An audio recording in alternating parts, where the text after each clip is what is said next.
Muy buenos días a todos, bienvenidos, bienvenidas. Mi nombre es Horacio Urtiaga y el día de hoy vamos a continuar con nuestra serie de estudios en Segunda de Tesalonicenses. El día de ayer comenzamos con los primeros dos versículos, que son el saludo, y lo único que capaz podríamos recordar antes de entrar a la carta como tal es que Pablo escribe por segunda vez a esta iglesia, y en esta segunda carta Pablo va a reafirmar algunas cosas. Al parecer, la iglesia en Tesalónica sigue experimentando bastante persecución.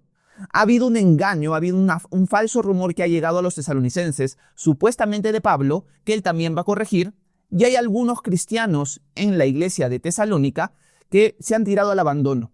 O sea, han dejado de trabajar, han dejado de hacer sus labores, pensando que Jesús ya está por venir, o quizás esperando la muerte. Así que esos son tres puntos principales que Pablo va a tratar en esta segunda carta. Esta segunda carta no ha sido escrita muchísimo tiempo después de la primera, sino unos meses después. Esto significa que Pablo todavía escribe Segunda de Tesalonicenses desde la ciudad de Corinto, al igual que Primera de Tesalonicenses también fue escrita desde ahí.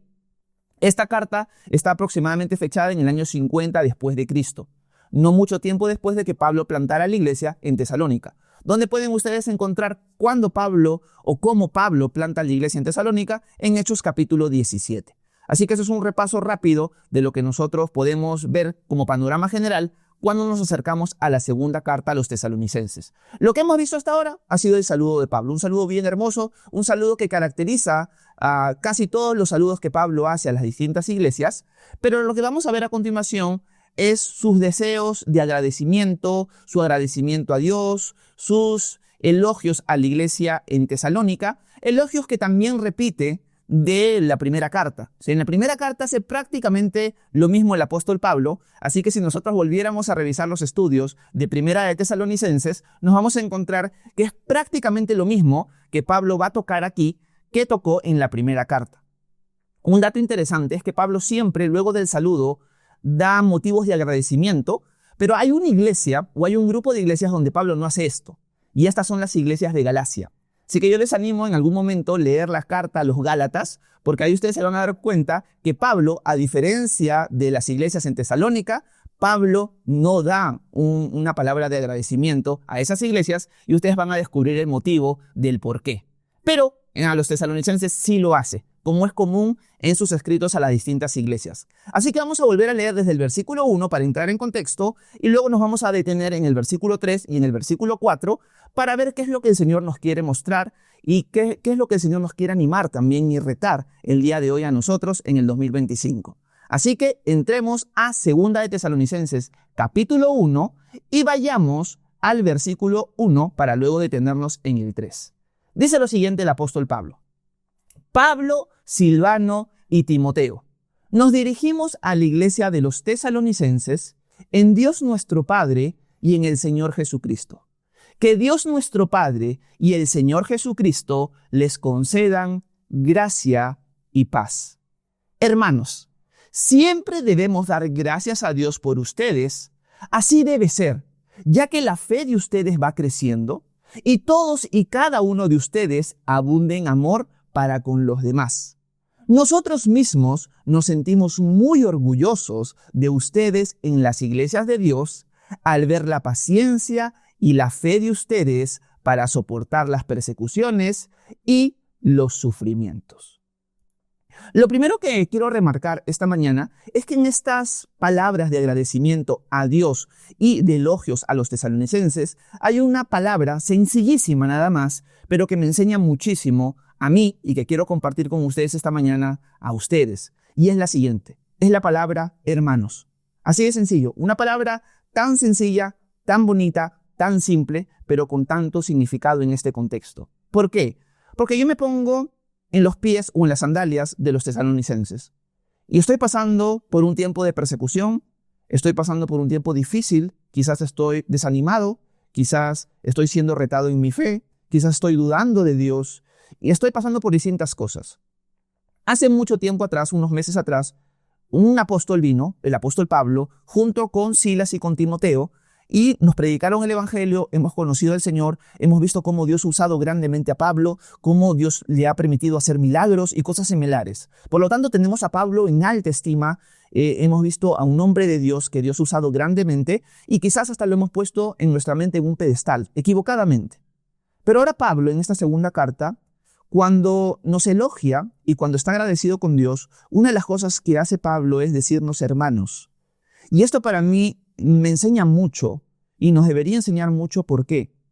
Porque hoy en día hay un error terrible dentro de las iglesias locales, que es el error de poner al pastor, de poner a los líderes por encima de los demás. Pablo no hace eso.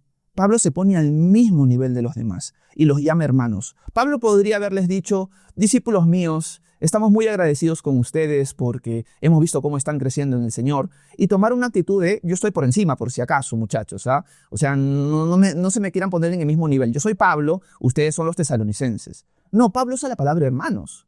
El apóstol Pablo pudo haberlos tratado como discípulos, pudo haberlos tratado como, bueno, hombres de Dios que son el resultado de mi apostolado. Estoy muy agradecido con ustedes, pero Pablo no hace eso. Pablo los trata como hermanos. Pablo está diciendo, yo soy igual a ustedes. Yo tengo luchas, yo tengo dificultades, y los dos ustedes y yo estamos caminando con el Señor en esta carrera en la fe. Dios me ha usado a mí como apóstol, pero yo soy siervo de ustedes.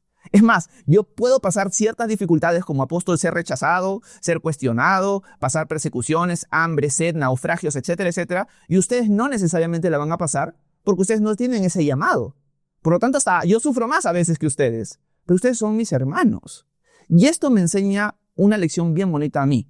Nosotros no deberíamos ponernos por encima de los demás nunca. Nuestra familia en la fe, nuestra comunidad en Cristo, es de iguales, no es de superiores e inferiores. Tenemos distintos roles, tenemos distintos llamados, tenemos distintos dones y talentos, pero ninguno es más que otro. Y eso no quita la autoridad. Cuando yo veo que Pablo me dice hermano, no estoy pensando, bueno, es alguien igual a mí, por lo tanto le puedo faltar el respeto. Para nada, porque yo veo cómo Dios lo usa, yo veo la autoridad que Dios le ha dado, y esa autoridad se marca espiritualmente, claramente, en mi vida. Pero Pablo me está diciendo, yo no soy lejano a ti.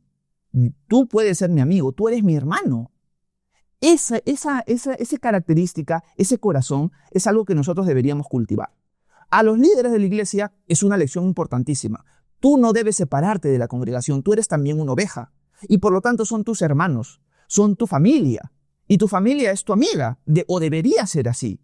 Por lo tanto, mi relación con los que yo sirvo no es de superior a inferior, sino de hermano a hermana. Es de amigo a amiga, es de familia a familia. Eso es importante. Si tú eres alguien que estás aspirando o ves que Dios quizás te va a llamar en el futuro al liderazgo, ten presente esto. Tú no vas a ser más que nadie. Tú vas a ser un servidor de los demás y las demás personas a las que sirven son tus amigos, son tu familia. No eres más que nadie. Dios te ha llamado a ti, tienes más responsabilidad, eso sí, pero son tus hermanos, son tus hermanas y debes tratarlo de esa manera. No como superior, sino hasta como inferior, porque nosotros deberíamos mirar a los demás como superiores a nosotros mismos. Si tú ya tienes algún tipo de rol en la iglesia local, de servicio, porque eso es un rol de servicio, y estás tomando una actitud de mirar a los demás como por encima, arrepiéntete, porque esa no es la actitud que los primeros servidores del Señor nos han mostrado. Cuando Pablo le dice a los cristianos en Tesalónica, hermanos, nos está mostrando un camino mejor, el camino del amor, el camino de la familia, el camino de la unidad.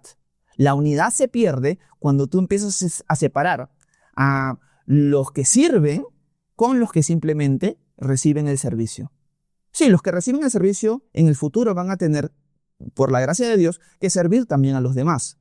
Pero hay etapas en nuestra caminar en el Señor. Pero ninguno es más ni ninguno es menos. Todos somos familia, todos somos hermanos y hermanas en el cuerpo de Cristo. Así que si rompemos esas barreras, vamos a apuntar hacia la unidad, que es mi corazón, el corazón de Horacio, que quiere que la iglesia pueda volver a retomar a la luz de la historia de la iglesia. La iglesia históricamente ha sido una iglesia unida. Han pasado muchas cosas que por culpa del pecado del hombre se ha dividido. Y la iglesia que encontramos hoy es una iglesia muy fragmentada. No es la unidad, o no es la iglesia unida que nosotros encontramos en el primer siglo, por lo menos, de la iglesia. Y eso tenemos que volverlo a tomar. Y el primer paso es romper las divisiones dentro de nuestras iglesias locales, para luego, manteniendo la unidad dentro de nuestras iglesias locales, viéndola como una familia, viéndola no como superiores e inferiores, sino como iguales, pero con distintos roles y con distinta autoridad, poder mantener y buscar la unidad ya con las iglesias locales fuera de nosotros. Pero si no empezamos con nuestra casa, imagínense cómo vamos a continuar con los que nos rodean. Así que esta primera palabra nos tiene que enseñar humildad, nos tiene que enseñar amor y nos tiene que enseñar igualdad. Así que yo los animo a eso. Examínense ustedes y vean, estamos creando división simplemente porque tengo un cargo en la iglesia, simplemente porque tengo un dones y talentos que los demás no tienen. No.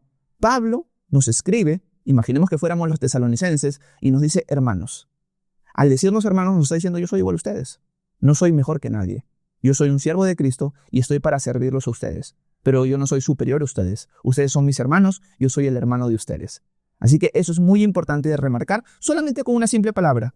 Pablo no se está poniendo por encima de los demás aquí. Ahora, mientras Pablo escribe en este versículo 3 y 4, va a dar palabras de aliento. Porque si nosotros recordamos 1 de Tesalonicenses 5, vemos que Pablo anima a la iglesia a animar, valga la redundancia, a los de bajo ánimo, o sea, a los que están desanimados. Habían cristianos en Tesalónica que por la persecución habían caído en el desánimo. Y esas palabras de Pablo, o sea, imaginemos que nosotros fuéramos la iglesia en Tesalónica, o sea, obviamente eso te va a animar, porque son palabras muy bonitas hacia nosotros si fuéramos los cristianos en Tesalónica. Y quiero volver a leer los versículos 3 y 4 para que remarquen y vean a qué me refiero. Miren el versículo 3 y el versículo 4. Dice lo siguiente: hermanos, siempre debemos dar gracias a Dios por ustedes. Así debe ser, ya que la fe de ustedes va creciendo y todos y cada uno de ustedes abunde en amor para con los demás. Nosotros mismos nos sentimos muy orgullosos de ustedes en las iglesias de Dios, al ver la paciencia y la fe de ustedes para soportar las persecuciones y los sufrimientos. Pablo está dándole palabras de ánimo. Y Pablo está remarcando varias cosas que tienen los tesalonicenses. Está reconociendo el amor, la fe y la paciencia. Que si nosotros leemos 1 Tesalonicenses, tiene que ver mucho la paciencia con la esperanza. Recordemos que los trillizos del Nuevo Testamento en pluma del apóstol Pablo son la fe, la esperanza y el amor. Y él está remarcando esas tres características en la iglesia en Tesalónica, al igual que lo hizo en la primera carta. Pero noten, Pablo está muy orgulloso de las iglesias en Tesalónica porque han seguido creciendo en amor, en fe, en paciencia, esperanza. Y esto me lleva a mí a aplicarlo de la siguiente manera. Debería ser nuestro anhelo crecer en estas áreas. O sea, qué bonito es escuchar de Pablo o de algún apóstol o de algún siervo nuestro o de algún maestro nuestro o de algún hermano nuestro. Oye, Horacio, oye, compañía, estoy muy orgulloso de ustedes porque veo cómo han crecido en su fe, cómo han crecido en su amor, cómo han crecido en su esperanza. Pero esto solo va a ocurrir si nosotros realmente queremos crecer en estas áreas. O sea, debería ser nuestro anhelo. El Señor de todas maneras puede obrar en nosotros y como Él nos ama tanto, hacernos crecer en estas áreas. Pero va a ser mucho más fácil si nosotros le pedimos al Señor voluntariamente crecer en estas áreas, duela lo que duela. Ojo, duela lo que duela. Señor, hazme un hombre o una mujer tuya que crezca en amor, que siga creciendo en amor, que siga creciendo en fe, que siga creciendo en esperanza. No quiero ser un cristiano conformista. Ustedes ya me han escuchado repetir esto 80,000 veces. Pero el texto claramente nos muestra que los tesalonicenses han seguido creciendo. Pablo no dice, me encanta y estoy muy orgulloso de que el amor que encontré la primera vez es el mismo amor que sigue manteniéndose en ustedes. No, sino que el amor ha aumentado. La fe ha aumentado, la esperanza ha aumentado. O sea, no se han quedado estancados en su fe. Y esto es algo que deberíamos buscar todos los días. Es una lucha. Yo quisiera ser un mejor hombre de oración hoy que el día de ayer, que el día de anteayer. Y me encuentro en mi vida diaria con que a veces puedo ser un hombre que ora bastante y a veces que no oro prácticamente nada. Estoy en una lucha constante. Pero no debemos conformarnos con, bueno, hay veces que me va bien, hay veces que me va mal en mis disciplinas espirituales. Soy medio indisciplinado. No. Horacio, tienes que buscar y tienes que pedirle ayuda al Señor de poder crecer en estas áreas. Que el Horacio del 2025 sea mucho más maduro que el Horacio del 2024, el 2023. Obviamente es por la gracia de Dios, pero yo tengo que anhelar y pedirle al Señor eso. Por eso el Señor dice, pidan y recibirán, busquen y encontrarán, llamen y se les abrirá. Por lo tanto, yo tengo que pedirle al Señor eso. Y es mi deseo que ustedes a partir de ahora le pidan al Señor eso. Señor, quiero crecer en mi fe. Quiero crecer en esperanza de que tú vas a venir. No poner mi esperanza aquí en la tierra, sino en tu venida. Quiero tener amor, un amor que crece constantemente. El amor que yo tengo hoy quiero que sea más parecido al tuyo el día de mañana, pasado mañana, el próximo año. Quiero seguir creciendo en amor. Y ojo, acá hay otra aplicación para nosotros. El amor que debería ir creciendo en nosotros, sí, primeramente es para con Dios, pero también para los que nos rodean. Ojo, tú puedes decir, no, sí, yo amo muchísimo más a Dios que el año pasado. Sí, pero tu amor a Dios se debe expresar también en tu amor al prójimo. La pregunta es, ¿qué tenemos que hacernos? ¿Nuestro amor al que nos rodea, aún a nuestros enemigos, ha crecido en este año? ¿Realmente hemos visto un crecimiento en que podemos amar aún a nuestros enemigos? Los cristianos en Tesalónica son una iglesia que se ama mutuamente y ese amor sigue creciendo. Y ojo, para que Pablo diga esto, lo más probable, solamente estoy suponiendo, es que el amor de los tesalonicenses ha seguido creciendo hacia quienes los persiguen. Vuelvo a remarcar esto. Lo más probable es que Pablo pueda estar tan orgulloso de los cristianos en Tesalónica porque el amor de ellos ha seguido creciendo al punto de amar a quienes los persiguen. Imagínense eso.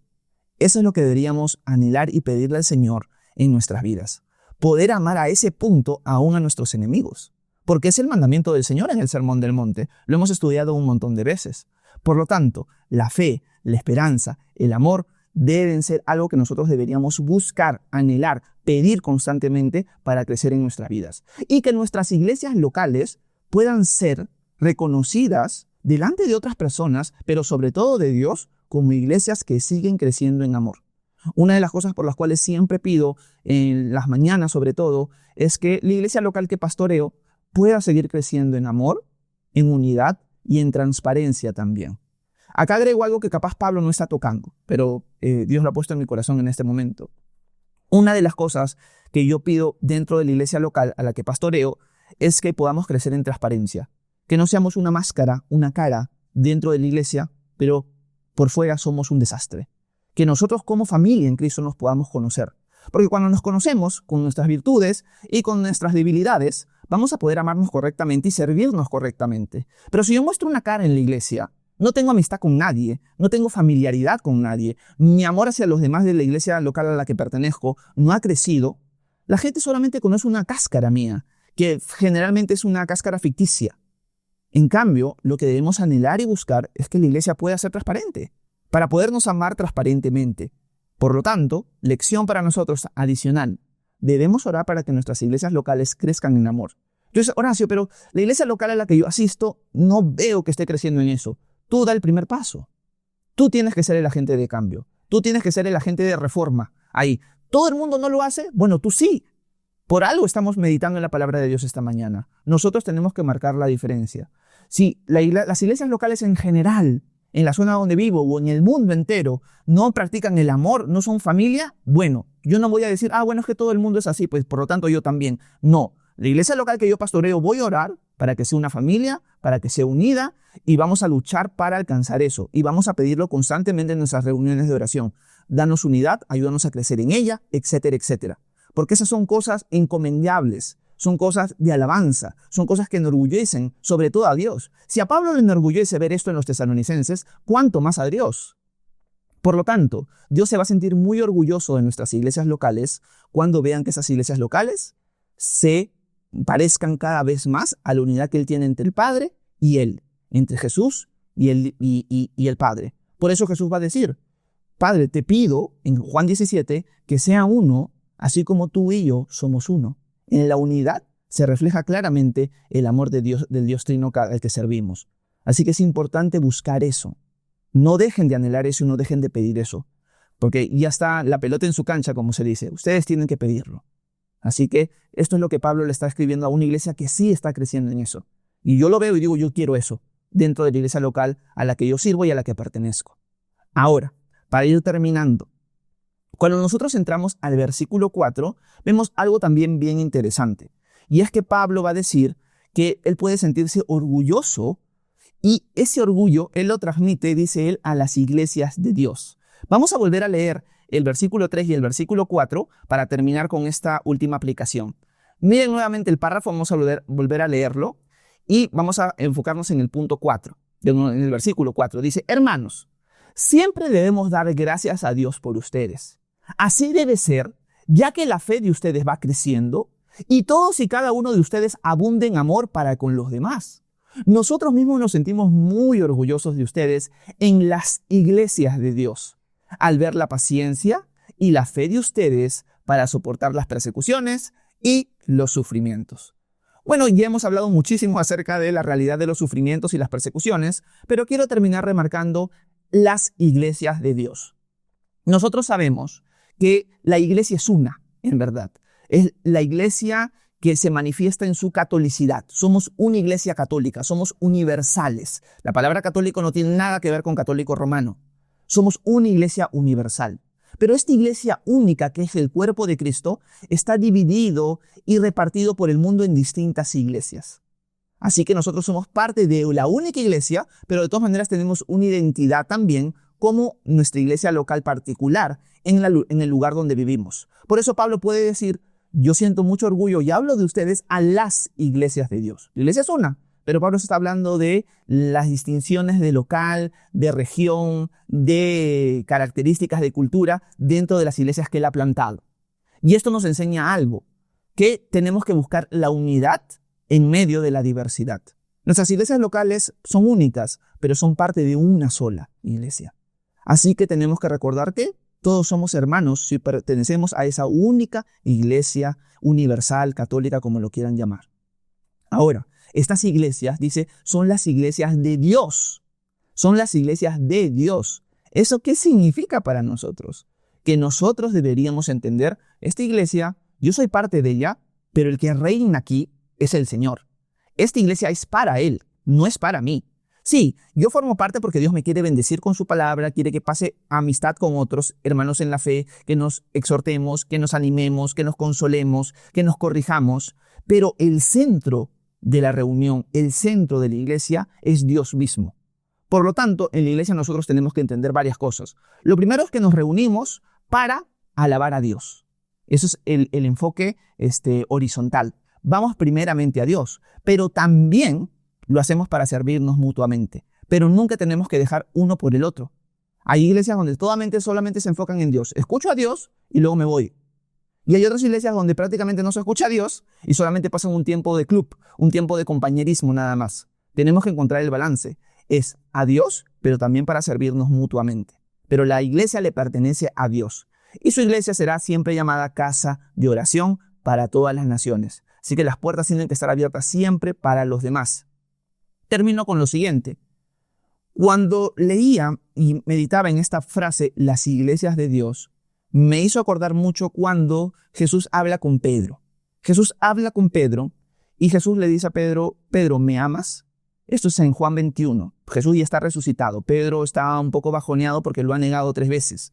No, Pedro piensa que Jesús ya lo rechazó. Y Pedro le dice, sí, Señor, tú sabes que te amo. Y Jesús le dice, apacienta mis ovejas, apacienta mis corderos. La iglesia no es de los líderes, la iglesia es del Señor. Esto es una enseñanza para mí, por ejemplo, porque a veces podemos pensar equivocadamente, bueno, esta gente es mía, esta gente me pertenece, tiene que obedecer mis órdenes. Un ratito, tú eres un administrador del cuerpo de Cristo, tú eres un administrador de las iglesias de Dios, pero tú no eres el dueño es el Señor. Y eso también con aquellos que no somos líderes. Cuando vamos a las iglesias locales, vamos porque el centro es Él. No voy simplemente para recibir de parte del Señor, sino también para compartir con otros, para alabar juntos a nuestro Dios, para compartir con otros lo que Dios me está dando a mí y sobre todo para escucharlo a Él. Por lo tanto, el centro es el Señor y eso no lo tenemos que olvidar. Así que yo creo que en estos 2 pequeños versículos, aunque hay más cosas que podríamos sacar, yo creo que esto es lo que quería compartir con ustedes esta mañana. Así que espero que este pequeño tiempo haya sido de edificación para ustedes. Si tienen alguna pregunta, alguna duda, algún comentario, por favor, háganmelo saber, que con gusto voy a intentar responder sus preguntas a continuación. Muchas gracias por su atención. Que Dios los bendiga a cada uno de ustedes.